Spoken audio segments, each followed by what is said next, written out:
Like this argument, I've seen some atheists make this sort of argument. First of all, like I feel like some people they don't know what they're looking for, so they talk about expectation. I don't expect this kind of world to be like this. If there was a God, there wouldn't be tsunamis and stuff like that, right? That's what they talk about. I guess these kind of people they haven't met the scientists because the scientists or the atheists, some atheists, they talk about what's it called, laws of nature, okay, and they believe that laws of nature they are necessary and they have to be necessary. So God cannot just come in and intervene with the laws of nature. This is what they say, okay.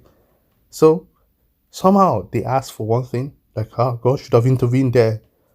But then if God intervened, they would have said, God is just destroying laws. There's no science anymore. God has intervened. This is impossible. And to some of you theists that want to be defending all this notion about nature, laws of nature and stuff, think about that.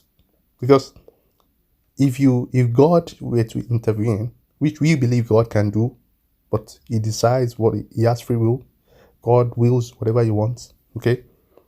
That doesn't negate that God exists, okay? This is just nonsense argument anyway. But the point is that they ask for one thing, but then if you give them that thing, they're going to use it to criticize you again. So as if they want God to be intervening, they're going to ask for, why did God even create us in the first place? To me, that's what would be the ultimate question. Because we are not supposed to die then. Why did God create a world where we can die? Why didn't he create us eternal and we will never die? Why did he even create us? You will continue to ask these questions, and it's just you don't even know what you're looking for. Do you want the laws of nature to be breached, and then it becomes indeterministic? According to your scientists, they don't want that. They want it to be something that even God cannot intervene in it, to have their paradigm, But we believe God can intervene, but you cannot decide when he should intervene, okay? Because everything to God there's a reason for it. And we Muslims, for instance, we don't even believe that this world means anything. That might sound cruel and stuff, but we truly believe that this world is not what matters. It's the next life that matters. That's where the main thing is, okay? If you get yourself attached too much in this world, that's when this sort of problems will really trouble you, But if you think like, if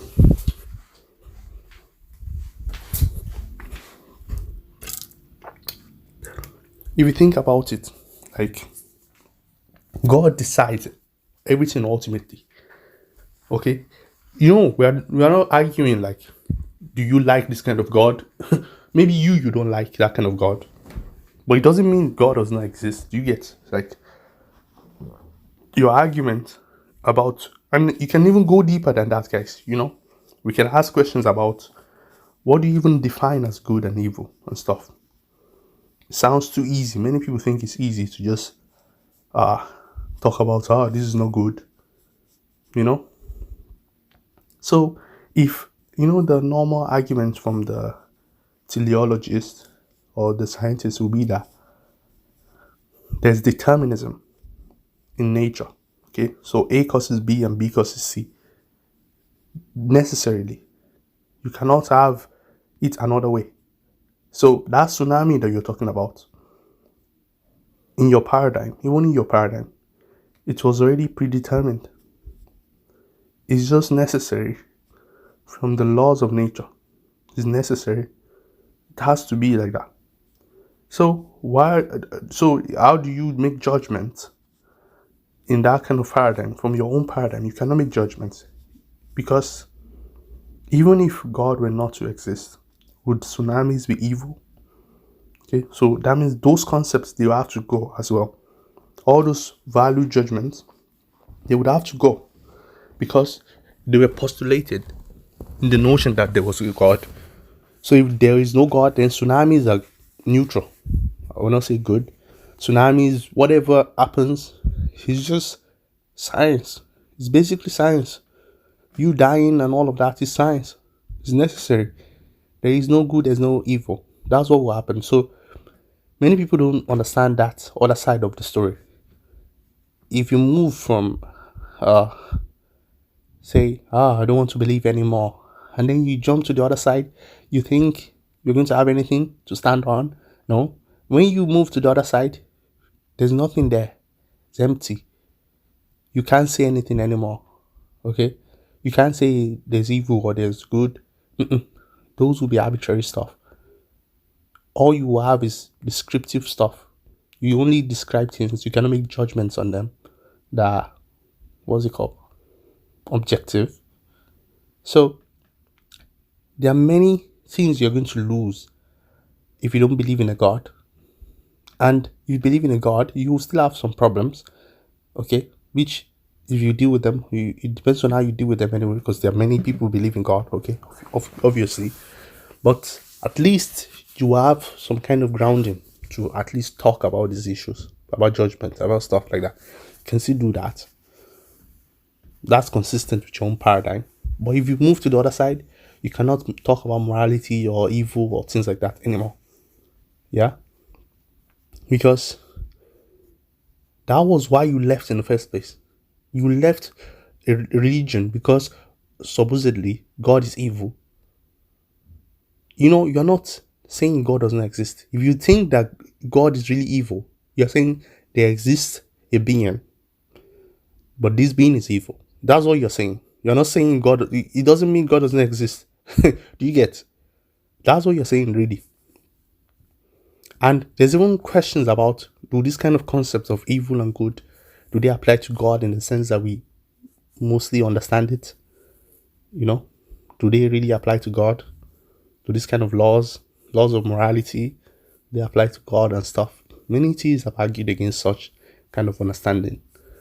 But just thinking about it as an atheist, it is why it never moved me, I never, there will be points in your life where you go through this moments of, what?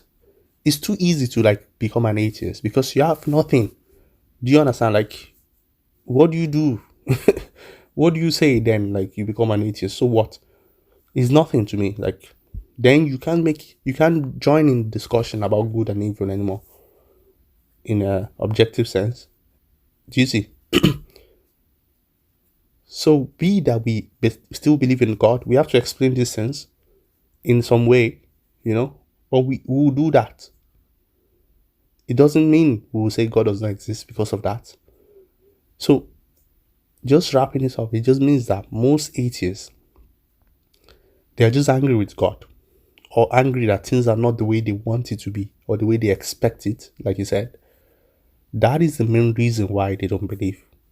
Because they have a particular expectation of how things should be. And if that things don't go that way, then they don't want to believe in God. Do you see? That's what it is. It's even if there's a God, I don't want to believe in that God. That's what they're saying to me. Because all those evil stuff arguments, it doesn't negate the existence of a God. Okay? Take, for instance, if all those judgments don't apply to God, then God would exist. You see? If evil and good, in the sense we understand it, doesn't apply to God, you see? If God transcends those kind of category, then what do you have to say? It should just be, what's it called? Most of the arguments is about absurdity.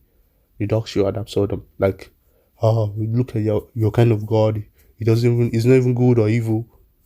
What do you want? Do you want God? It's they want God to be good, and then whenever God does not do something, then they make a judgment that then it's not good, then it doesn't exist. Okay? That's what they do. They set up a criteria, then they put God in that criteria that God has to fill the standards. And if God is really God, why should he be doing that? Why should all your expectations be exactly what God wants? Why should he be that? Do you know? So if anything happens, they don't even want to know if there's wisdom behind it, if there's any other explanation for why that thing is happening.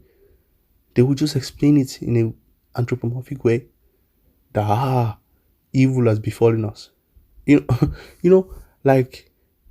There are many ways you can think about these guys, really. But the only thing I found here is that I just remember the book of what's the name of this guy? William James, where he talks about the will to believe. Okay? That will to believe, it has to be there. Some people have it and they will believe, and some people maybe they don't. And the only time there's always a clash where there's this problem of fighting each other is due to the overemphasize what's it called? Over fixation on fact stating. When you want to show by what's it called? Irrefutable proof that this is what it did, this is the case from both sides, from the theological side and from the atheist side. They want to show that this is objectively true, nobody can disagree. This is where they have problem with each other. So when we try to convert each other to each other's paradigm, that's where the problem is. So I think there's more that needs to be said about this. I'll make more videos about it, inshallah. But for now, just realize that most of the arguments are weak. Assalamu alaikum wa rahmatullahi wa barakatuh.